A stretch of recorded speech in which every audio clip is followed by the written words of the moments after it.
Call. How many of you are aware we're really zooming into the end of the year and we've got a lot to do? Can you agree? You know, you start to think about it and it's just really tempting to say, you know what, let's just go to all the holiday parties and let's just not worry about all of those things. However, I know that if you picture yourself waking up on January 1st, 2018, that'll be a lot better feeling for you if you get a few things done. Last week we talked about your performance scorecard. And I'm just going to hold this up. We've sent some opportunities out for you to be able to download this little 7 tips to creating your performance scorecard. Some of you are tracking with that. And today we're going to talk specifically about number 4 on there, which is circle, which is talking about identifying the game changers. So I'm going to take you through 3 tips today about how to find those game changers. And so it's pretty simple. What I'm going to suggest is that you make a quick list of the things you know you want to get accomplished before year end. When you do that, or if you've already done it, pretty soon you've got a list of 6, 8, 10 pretty important things, and it's like this overwhelm starts to sit in, right? And it's like, how will I get all of this done? And is it even possible? And so then it's very tempting to just kind of throw your hands up in the air and say, forget it, you know, let's go make Christmas cookies or go shopping or something else more fun, or just veg out. And one of the things that as a spiritual professional you'll learn is that you're going to be taking control over your emotional resistance to the things that seem impossible, but they are not. And so you're like, a glimmer of hope, comes up in your heart when you're saying that it's not. No, it's not impossible. And let me just tell you one way that the Lord gives us divine insight to help us get the important things done. So here's your 3 tips that I'm going to give you today on how to find those game changers. After you make your list of 8 or 10 things, and I'll just show you a little picture of my list right in here. I made my list of 10 things. Then you're going to scan the list and ask this question. If I got this one thing done, look at the items one at a time. If I got this one thing done, what else would be solved? And when you do that, you're going to start to say, oh, the things on my list relate to each other. And out of it, you're going to probably highlight a few things I will call game changers, because when you solve problem A, it takes care of B, C, and D. So after you make the list, go through and ask yourself the question, if I solve this, what else would be solved? And if you see 1 or 2 or 3 things that are that type of item, like, hey, this is a root cause item, this would make a lot of other things fall in place, circle those things. All right, after you've done that, made your list, circle the things that might be game changers, then reorganize your list and categorize things. So for instance, if item 4 is one of those game changers, that might now become item 1, and then perhaps items 2, 3, and 4 would become subcategories of that. You tracking with me, list people? All right, so let me just show you. I did my list right here, year-end gap closing, so not that you can read my handwriting necessarily. You can take this to a pharmacy and actually have it filled. So there's 10 items, but the one that stood out to me as a game changer was number 4. And so when I found that out, I circled number 4, and it says, love your clients well, give a gift. Love your clients well, give a gift.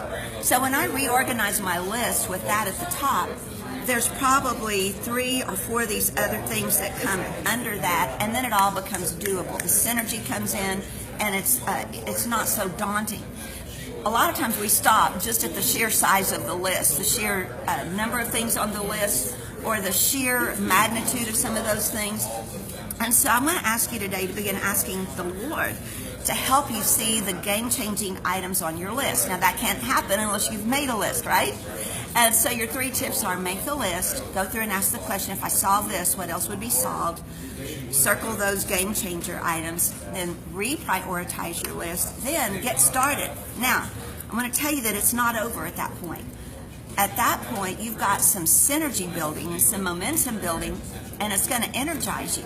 But I'm going to ask you to come back to this list every single day as your scorecard list, and then watch for things that might actually appear on your list as a result of something that you did that weren't there before, or maybe some things that will fall off the list. It's a living, dynamic exercise. Your business is not just an academic exercise. It's not a textbook. there's principles we know that to employ as business people. We know how to make lists, set goals, prioritize. But the living understanding of God, the divine insight, when you combine the prayer and the list making, gives you a whole new dimension. Now, as you know, that's the whole thinking behind Prayer Plan Your Life, these 90-day journals that we just are unleashing right now. And 4 of these will get you through a year. And so you've got an opportunity to do this on a much more strategic level and in a way that hits your daily life when you begin using a tool such as Prayer Plan Your Life. So that's what I have for you today. What I'd like to do, we have a few minutes, and I'd like to take either questions or any comments that you might have. And so we're going to start with our Zoom audience. If you're on Facebook, just pop them in the comment section there.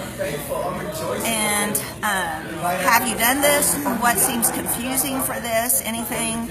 Amanda, I'm not sure. I hope she's getting audio. You know what? We're muted on Zoom. So, those of you on Zoom, it was really good. And watch it, pick it up on Facebook later, and you catch the drift. But we're talking about prioritizing those things that need to happen near the end of the year and what things are game changers. So I apologize, we've been on mute there for that. But let's focus questions here around the table. Clinton, you mentioned earlier you do scorecards at work, more of a quarterly fashion. Is it anything you've done for yourself, for your own family, your own goals for year end as of yet, or is it something you're willing to try? I'm going to put you on camera so you better have the right answer. I think I'm willing to try. What would you want to know if you were going to do this? Anything that's not clear you want us to talk about a little more? No, I think everything's pretty clear. Just from experience. Okay. Claudia, you got a word for us or a question today? No, it's a challenge when that first thing on your list isn't falling. And so when that's the crucial point to make everything else fall into place. For us, it's because we're in the startup mode. It's the investment. So we've got people lining up. We just need that thing to fall. Yes. And really feeling that Father's going to do it. Right. Rather than, not that we're not ready, not that we don't have the preparation, but there's also something about having to wait for his timing. That's right. And kind of a, really a crucible you find yourself in. Yeah, when you find yourself in that crucible. Do y'all see her face? Do you see how Andrea is smiling? That is so beautiful. I'm still smiling. That in itself is a huge story. But it is a big story. When you're in startup mode, it's like everything is number one. Everything feels crucial. Everything feels like it's at the top of the list. And it's a very interesting time to be in because you find yourself knowing you stepped up to do something, and then it's feeling impossible every day, like an uphill battle, and yet God meets you in that moment and says, call so-and-so. Here's your game changer item. Here's how to reorder. And so you meet God in building a startup or a particular initiative in your life like no other time. It's a wild rodeo ride. It's a wild adventure. But God meets us in that moment. There are things we learn about the Lord in those times we don't learn any other time. And as you know, one of our core scriptures is out of Daniel 11:32 and 33, and it says, know your God. And when you do, you have strength. You get strength from that, actually. You get strength in your body, strength in your mind, strength in your heart. And then what? Take action. And so you could take that verse and apply it really to just about everything we do, because that is our invitation. It's to know God in this time on the earth, whatever assignment He's given you. And if it's a startup, that's a particular